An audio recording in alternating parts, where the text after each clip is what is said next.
Hey, this is Thomas and today I have for you the Audi Q4 e-tron mid-size electric SUV. This platform, by the way, is shared by the VW ID.4 and the Skoda Enyaq. They have some similarities, but they're also quite different, and this one is very interesting, I can promise. And also to come later in this review, SUV versus the Sportback version, design exterior, functionality interior, and also the driving part, rear-wheel drive versus all-wheel drive. So we start with everything you need to know. In the front, a closed grille right here, and also in the lower part there's a little bit of cooling, but it's adaptive on the inside. Pretty interesting. Then the Audi rings are two-dimensional because they hide the sensors behind it for adaptive cruise control and so on. Front view camera is possible. Navara blue is the color for today, but there are of course other color choices available. And interesting is optional matrix LED lamps. We also have them right here, and the daytime running light signature can be changed from inside the vehicle, so you can already individualize your car electronically. So that journalists could film the daytime running light signatures from the outside. I practiced on the inside using 2 fingers, so you can confirm faster. Yes, daytime running light, action. Yeah. Hey, and we have cascading turning indicators. We also find them in the rears. Actually, even a safety feature, I think, because you can just better see when someone is turning. I know you love comparisons. Here you can see the S-Line on the Sportback. Of course, you can go with the S-Line, with the colors, front-wheel drive, all-wheel drive. Doesn't matter if SUV or Sportback, but to see the difference here, the S-Line here has this additional contrast right there. And also in the front grille, you can see here these chrome-like accentuations, whereas here it's more subtle. So, normal design or S-Line, what's your pick? And by the way, colors, Navara blue and here the Giza blue. This is here 4.59 meters or 181 inches for the length, and the wheels go from 19 to 21 inch. These here, golden middle, 20 inch. I think pretty cool look. Here we have painted wheel arches, but you can also get in a crossover style, for example, in painted black or so, depending on the trim level. I think the side profile, definitely very interesting, rather upright here for the SUV building style, and an interesting design line right here. You can also get the Sportback version, which is a cut-off version, a little bit more aerodynamic styling right here in this SUV coupe shape, and also a little bit better as for the wind efficiency, but it's more about the styling. Also, when we come to the interior later, not too much difference. Really about the styling, SUV or SUV coupe, which one would you actually pick? Technology-wise, very interesting that this is rear-wheel driven, the platform and the car. Also the very one we have here today, when we can pick all-wheel drive or rear-wheel drive, I rather tend to pick the rear-wheel drive models, because of the racing, And 40 e-tron is the name of the rear-wheel drive model. Before it gets out here, light strip all the way across the vehicle. Cool design feature. So this version here, 200 horsepower, rear-wheel drive, 8.5 seconds in the acceleration figure, or you can go all-wheel drive model, 1 electric motor in the rear, 1 in the front, around 300 horsepower and 6 seconds the acceleration figure, so definitely quicker. But this one has the advantage of a smaller turning circle, and also you get out of the corners a little bit quicker.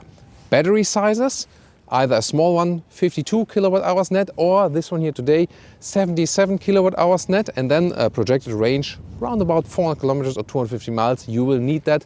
So, rear-wheel drive and big battery, that's my tip for today, and that's exactly the car I have for you. Well, I prefer the rear-wheel driven version, not only because you come a little bit sporty out of the corners, but also due to the smaller turning circle. 10.2 meters, the smallest of an Audi vehicle ever, smaller than with the Audi A1. And you can literally also see that.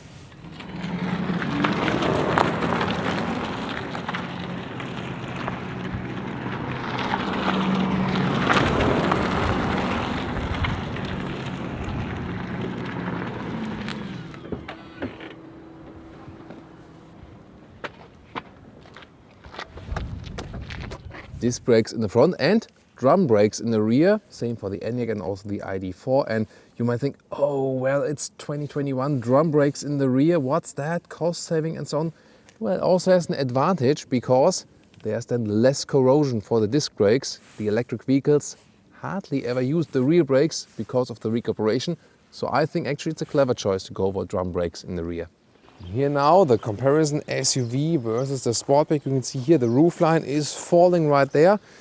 More central, sportier.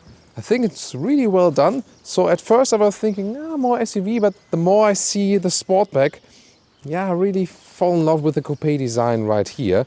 So yeah, really cool as for this really agile form. Audi expects 2/3 of SUV sales, 1/3 of Sportback sales. But the question is, which one would you go for? And the rear comparison, SUV, Sportback, once again, split here with the wing, and then there's glass underneath, glass above. Yeah, just a sporty look once again for the Sportback and the SUV. I'm really looking forward to your feedback. Which do you find more beautiful? Usually I would tend to the SUV version, but here for the Q4 e-tron, I think I would meanwhile go with the Sportback. Sadly, there is no frunk. I know electric vehicle lovers love their frunks.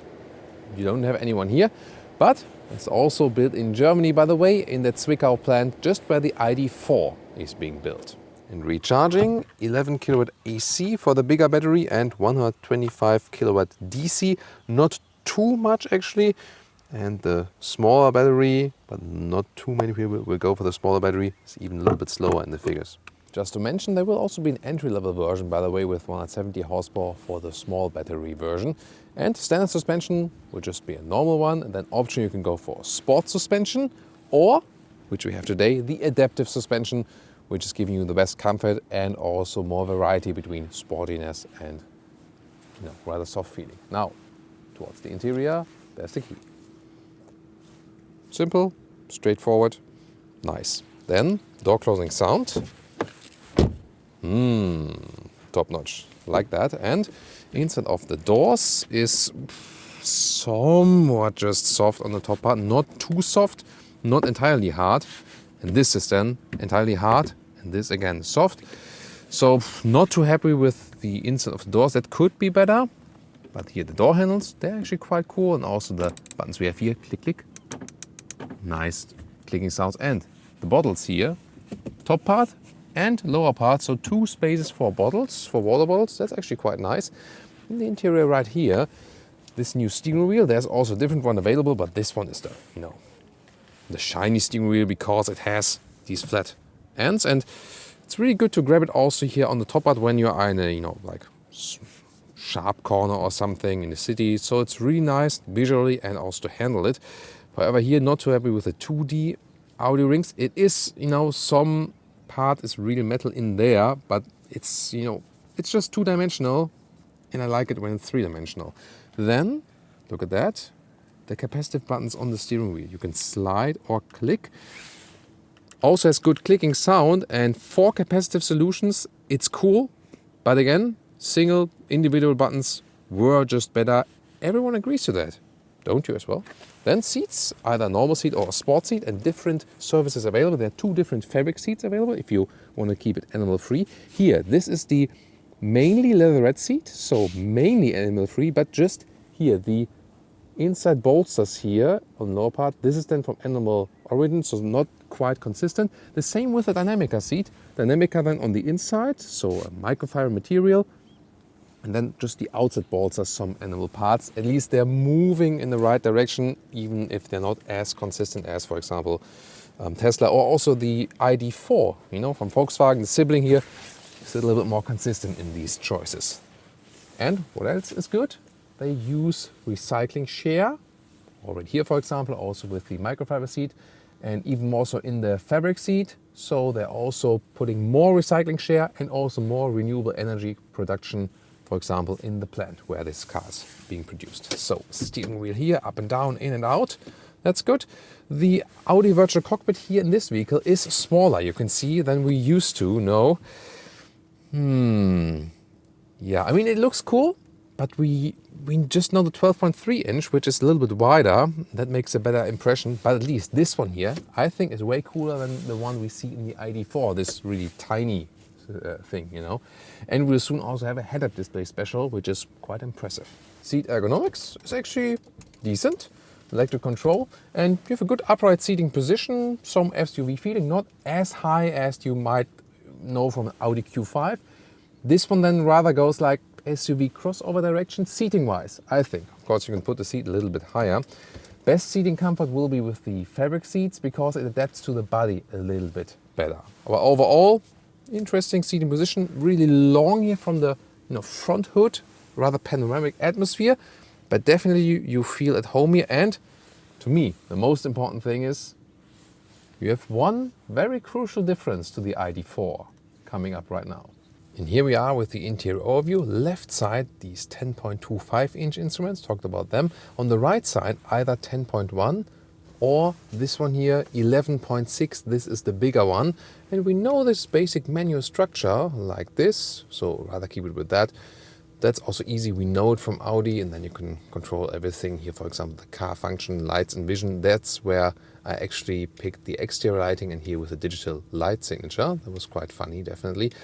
Then the GPS also has a satellite view if you like, and we're in the northern part of Germany at the moment, at the German Baltic Sea. That's a very beautiful area. Just too bad it's really cold and sometimes rainy today, but beautiful here also with the whole GPS.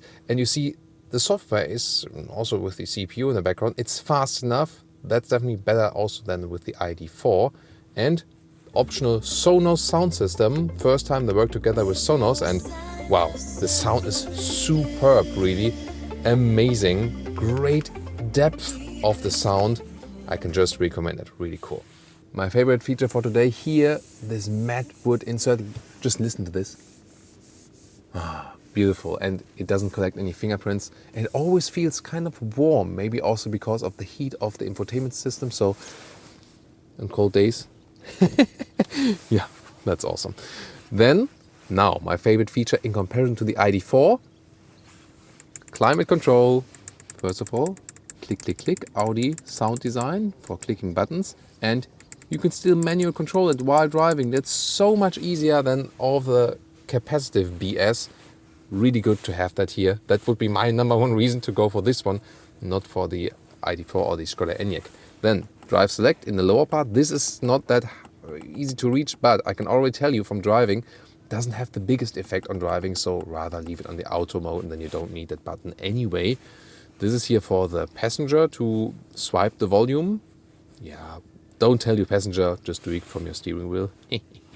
And then here with the drive selector, drive mode, B mode for more recuperation, also easily switched it. And here more space like a flying console, 2 USB-C choices, and the smartphone can also go for Apple CarPlay and out in a wireless way, but I tend to keep it with the cable, old school yo.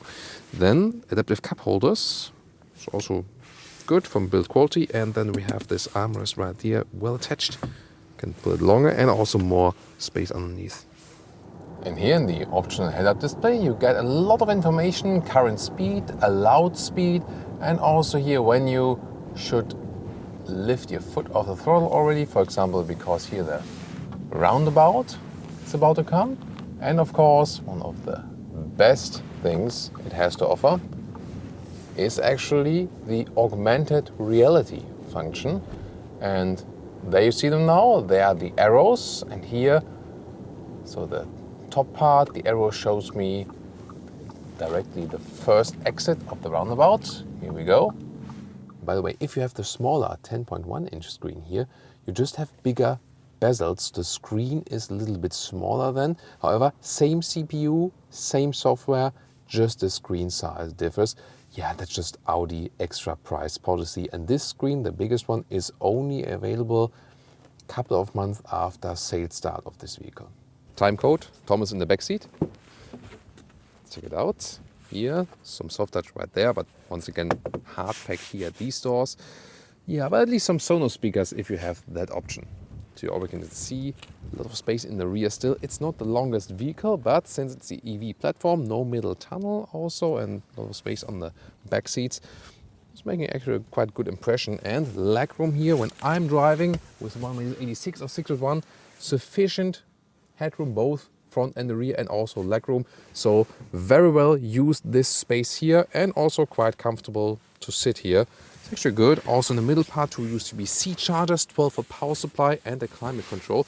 And once again, by the way, so this is mainly leather red, so animal free, and you can see here it's really soft, feels very good. You could not tell the difference right here. more features. Adaptive cup holders, that's good build quality, definitely.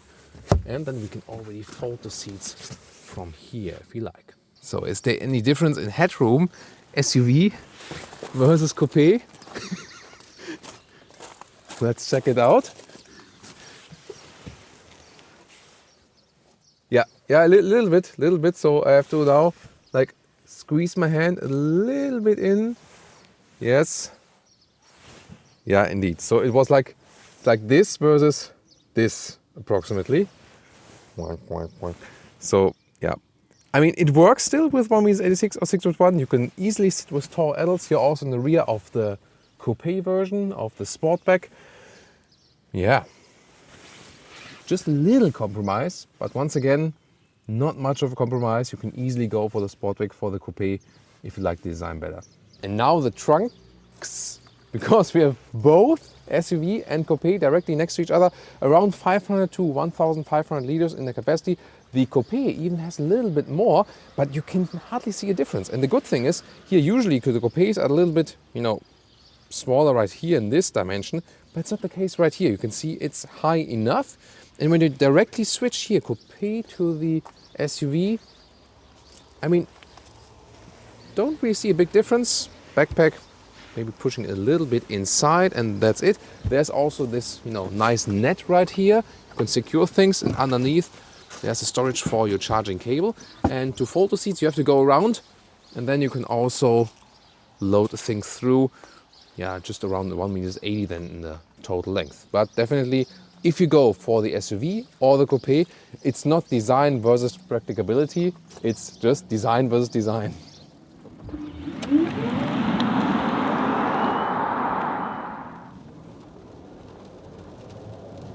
Woo! 0 to 60 kilometers an hour. Uphill, while raining, full throttle. Really great traction, so it was a very good acceleration test. The rear-wheel drive only model here, more than enough power. So again, considering it was an uphill acceleration, very well done. And now when we're getting on the motorway, 80 to 120 kilometers an hour, so that's a good acceleration progress.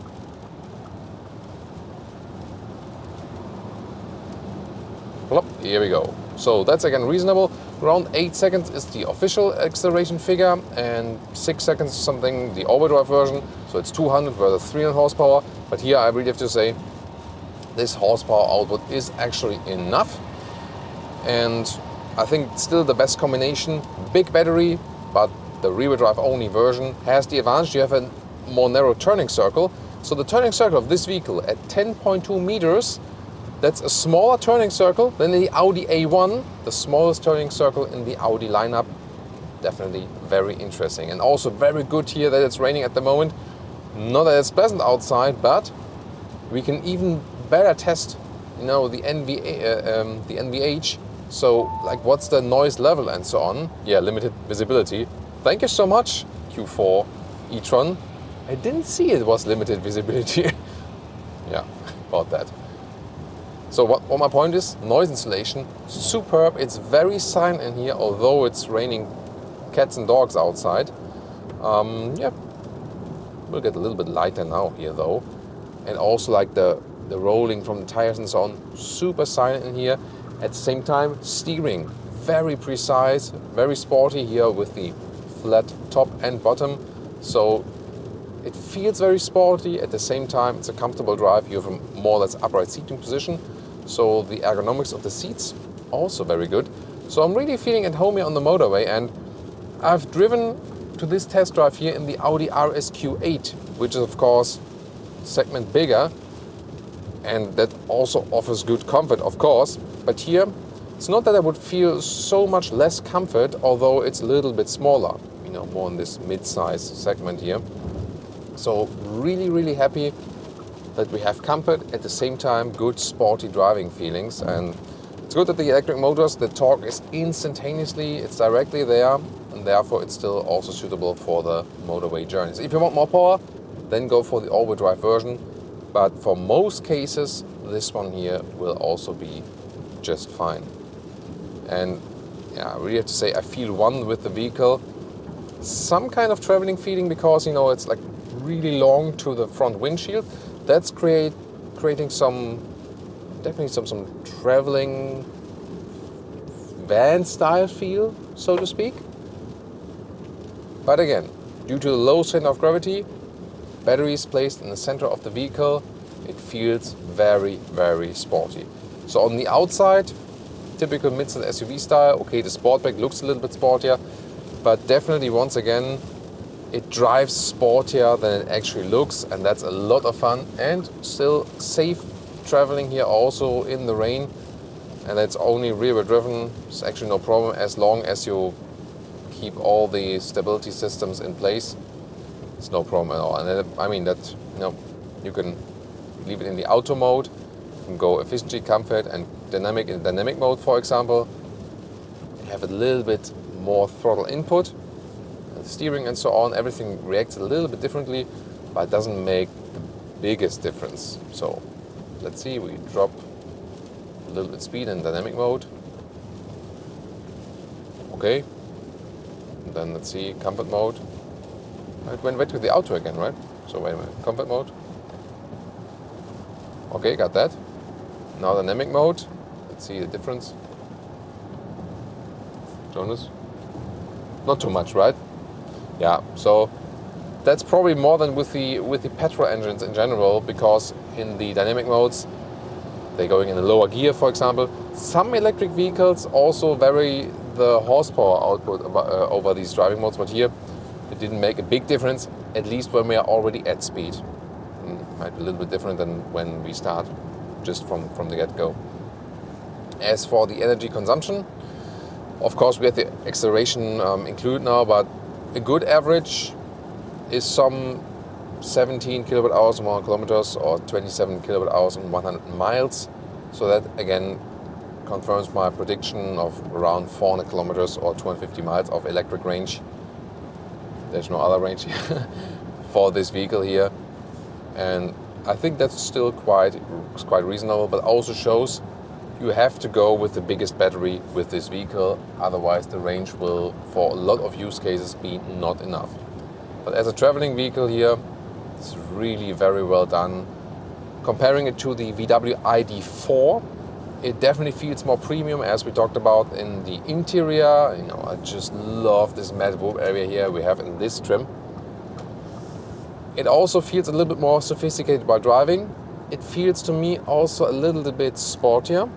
So you can of course go like from the S-Line always and so on. And here when you have the adaptive suspension, we have here the dynamic or adaptive suspension has the possibility to do it a little bit stiffer then or a little bit softer once again. But the general setup of this vehicle to me feels a little bit sportier than the ID4 without giving you less comfort or something. So I think just steering setup, suspension, the whole handling dynamic is really perfect. So they really nailed it here with this vehicle. And as I said, also the noise insulation, very, very cool. And when we're getting, once again, limited visibility, well, now it's actually better, definitely, right?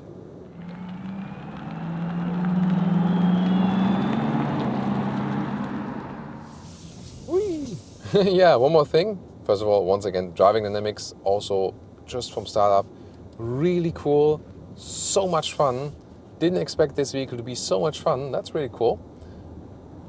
And about recuperation, that part was missing. So either in the normal D mode, the car is just rolling here, down and then I can also switch to the B mode.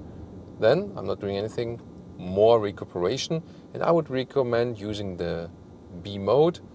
Just fits more to the electric vehicles. And also in the moment you switch from the throttle to the brake pedal, before you would do that, you lift your foot off the throttle and there's already deceleration happening. So I think it's also a matter of safety, and you just get used to it when driving electric vehicles. It's not that they would set it on the strongest recuperation ever. So they rather have this rolling philosophy, and they want then customers to use recuperation by using the brake pedal. You can argue pro and con for that. I'm more a fan of harder recuperation when you lift the throttle. Then as soon as you get used to the one pedal driving feeling, you just, feel happy with that. But here they rather want, let's say, existing Audi customers not to feel irritated too much, to transition to the electric vehicles and rather say you drive it more a little bit with the brake pedal, you know. So yeah, what do you think about that actually? And you can also change the recuperation here with the brake pedals when you are, you know, in the D mode. Then you can go a little bit higher or a little bit lower, so that's possible as well.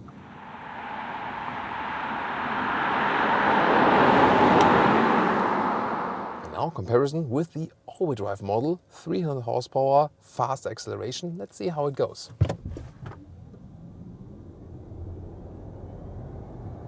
Whee! That was 0 to 80 kilometers an hour, pretty quick, and definitely you feel you just have more punch here with the all-wheel drive model. Yeah, but you also realize that the turning circle is a little bit wider. This is the rear view camera here, by the way. Very good to have that, of course. In the US models, it's always standard because of the regulations. In Europe, you have to pay extra. And here, yeah, definitely feel the rear wheel drive model is, yeah, a little bit lighter to control. Definitely when you have narrow turning circle and so on. Yeah, but you just have more punch, definitely here also in the dynamic mode. That's definitely cool. So acceleration-wise, when you hit the throttle, definitely more sportiness from the all-wheel drive model. But then when getting out of the corners and so on, the rear-wheel drive model somehow just feels more purist, you know? In any case, the steering is super direct and precise. Really love that. Even more so sporty response in the dynamic mode. So you really have to think about, of course, how much money are you willing to invest. The 300 horsepower version is just a little bit more cost intensive. Yeah, I mean, here now 70 to 100. That's it. There's so much more coming from the acceleration. So this is a huge difference. If acceleration is important for you, then you should pick the dual motor. If price is more important to you and you know, you want to have a little bit more sporty driving fun out of the corners, then the rear-wheel drive model is the one for you. And top speed difference, 160 kilometers an hour versus here 180 kilometers an hour. So it's a difference of 100 miles per hour to 112 miles per hour. Yeah, that's probably also a German Autobahn thing then. And of course, compare the VW ID4, the sibling of this vehicle here, and also the Skoda Enyaq. So they are both, you know, somewhat using the same platform. A lot of things are the same, but also important differences. Here, about 3,000 euros extra if you compare this vehicle here to the ID4 in the same spec. It's also very interesting. Which one would you actually go for?